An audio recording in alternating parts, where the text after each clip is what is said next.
Hello my dears, and welcome to my channel. As always, I am very happy and grateful that you've chose to spend your time with me, and the ways you can support my channel is like the video if you enjoyed it, subscribe so I can appease the mighty algorithm and be seen by more people and hopefully help someone to make a decision either way on a deck, or hit the notification bell to be notified of when a new video comes out. So I hope that you are all doing well, but if not, I hope things will get better for you soon. But in the meantime, join me as we look at the Animal Dreaming Oracle cards. And it was created by Scott Alexander King and Karen Branchflower, and it was published by Blue Angel on 2021, and it retails for $34.95. And the box dimension are 6.5 inches height across 4.75, and the width is 1.25 inch, and it does have the thumb indent, and it does have the title on all the sides for easy stackability.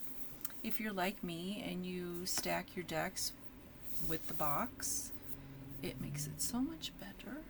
And on the back, we have some teaser cards, and it says, in times past, it was not uncommon for a seeker of knowledge to request the advice of an elder, someone skilled in the ability to commune with the energies of nature. Elders were seen as direct links between the people and spirit, with their words held in high esteem. When questions were raised, the elder would take a small pouch, perhaps containing claws, teeth, whiskers, and bones of sacred animals, which after a quick shake would be upended. The contents permitted to spill haphazardly onto the ground, depending on where and how they fell, and the pattern they formed. The elder would glean information relevant to the seeker by interpreting the messages offered by the animals represented by claws and teeth. Developed with the corresponding energies of the four directions in mind, the uniquely Australian Animal Dreaming Oracle embraces this ancient concept in a manner more befitting our times. Instead of the traditional claw and bones, it presents the animal energies to the people as beautifully illustrated portraits, with each animal's dreaming clearly interpreted in the accompanying guidebook, allowing you to give and receive accurate and inspirational readings for yourself and others. Okay, so when you open it up, you have the inside, which doesn't really have anything but red, and you get your guidebook. And Blue Oracle always has really good guidebooks, and unfortunately, as you can see, there's no card holder, so your cards are going to make some noise when you move the box around. Okay, so if you do reversals on Oracle cards, they will be revealed by the artwork. And the cards themselves are rather large. As you can see, they're larger than the traditional Rider-Waite-Smith. And the dimensions are 5.5 height, across is 3.75, and the width is 3/4 of an inch. So Scott has some other decks, and they are Nature's Wisdom Message Cards, World Animal Dreaming, the Bohemian Animal Tarot, the Oracle of the Innocent Heart, and the Creature Teacher Oracle. And Karen has one other deck that I was able to find, and it was a collaboration with Scott again on the World Animal Dreaming. So if you're interested in any of those decks, I don't have any of those yet. Not to say that I won't, but anyway. All right, so The deck is comprised of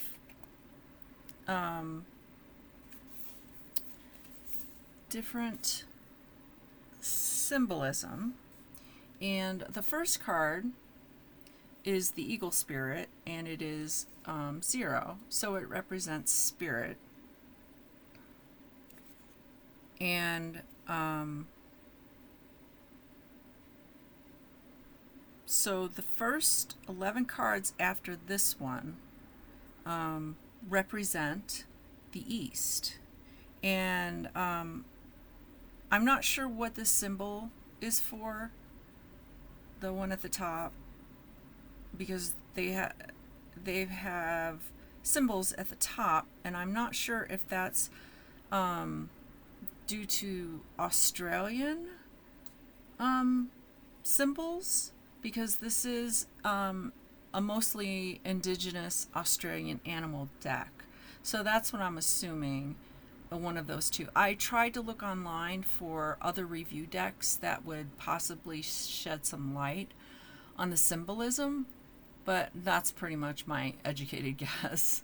And then we have the symbols on the bottom here of the direction, and I'm not sure what this symbol is, but the element for each is on the bottom here as well. So this also follows a certain color, and since it represents air, it's blue. So the next 11 cards in this suit are all associated with air.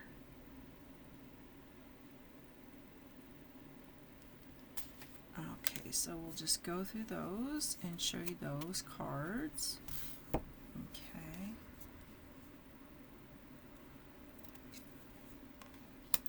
And some of these animals I did not know even existed. So this would also be a good, if you're interested in animals and you want to expand your knowledge of animals.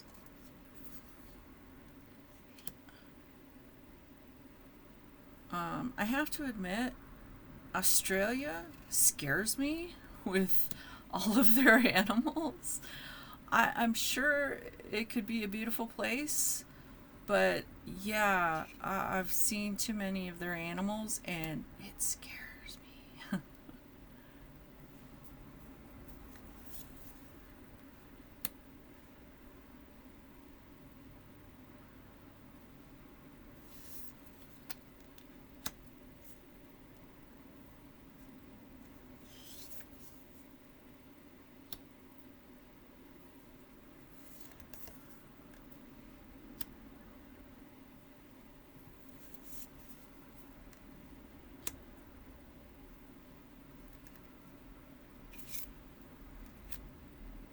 Okay, so that is the blue east and air section, and then the next set of cards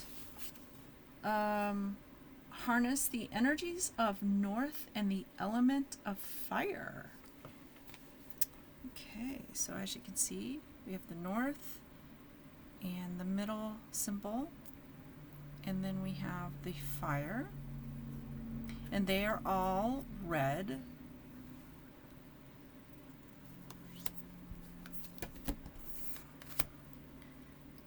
He's kind of cute.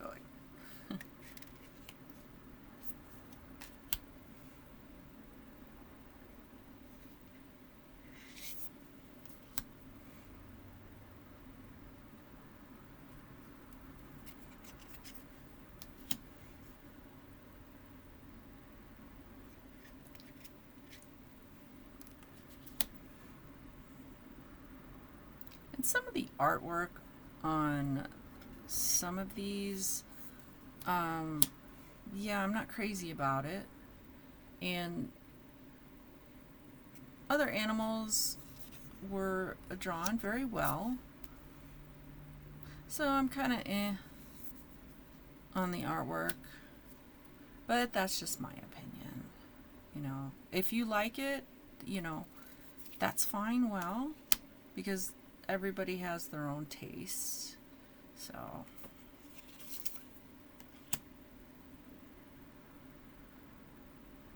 okay, and then we have the next 11 cards, and they are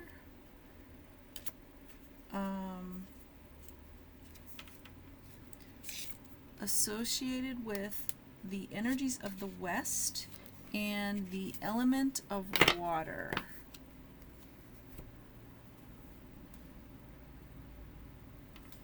Okay, and it looks like it's kind of greenish. So you have your symbols on the bottom there. And if anybody can tell me what the symbols at the top mean, I would really appreciate it, but I'm kind of going with my theories that I talked about.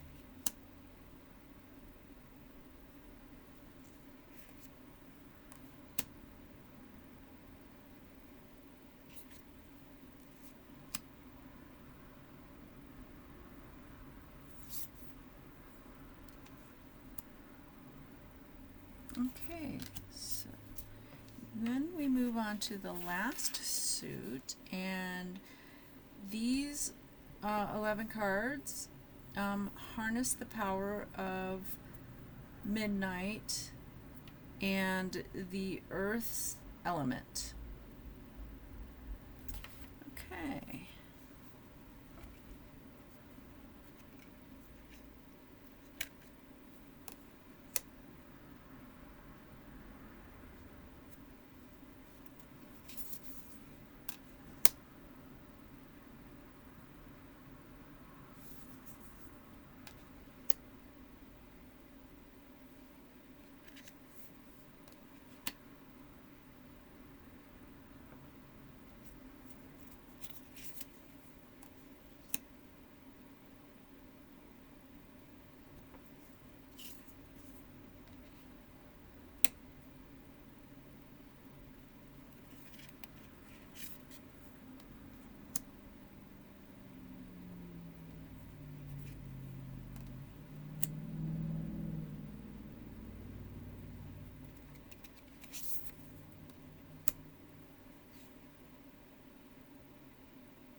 Okay, that is the deck itself, and as you can see, the cards are bendy and they are thick, so they are pretty durable. Okay, and let's go ahead and look at this guidebook. Let's flip it over. Alright, so you have on the back, and talks about Scott, and he has a website. Okay,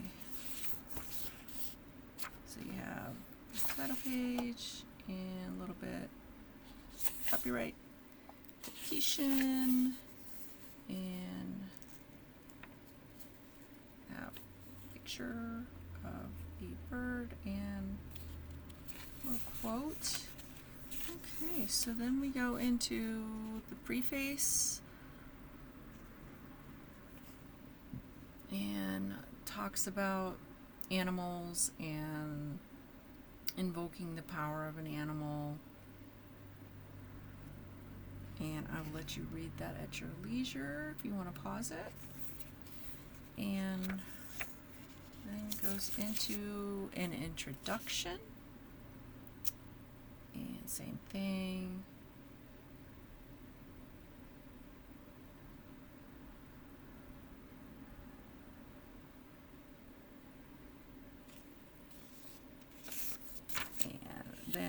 reading the cards, and this is where I got what the different suits are, I guess you could call them, and goes into more detail about the air cards, and then the North and Fire cards, and then the West and Water cards, and then the Earth and Midnight cards. And they've broken them down into the different suits. And then you have affirmation, where you can use them as affirmations daily and stuff like that. And then goes into a walkabout.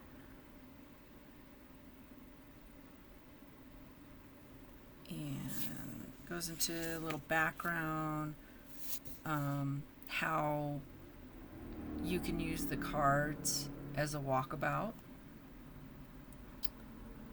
And then interpreting the cards.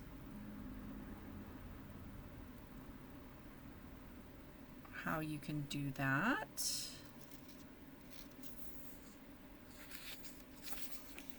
And then we have your spreads. You have the Power Animal spread. And then we have the Totem spread.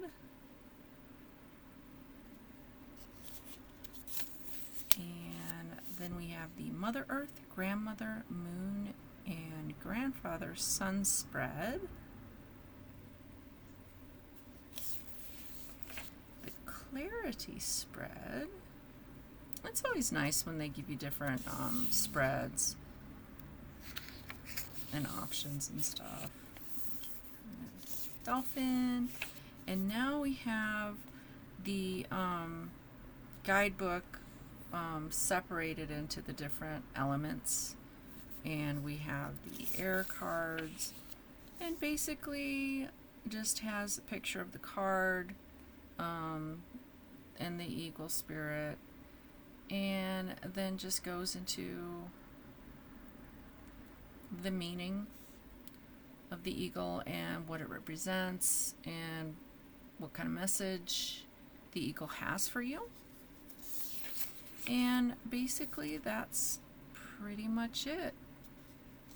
It does that for the rest of the cards. And then it goes on to the fire cards, and it's the same thing. And breaks it into 11 cards of each. And unfortunately there's no content page, so you're going to have to flip through the book. And then we have the earth.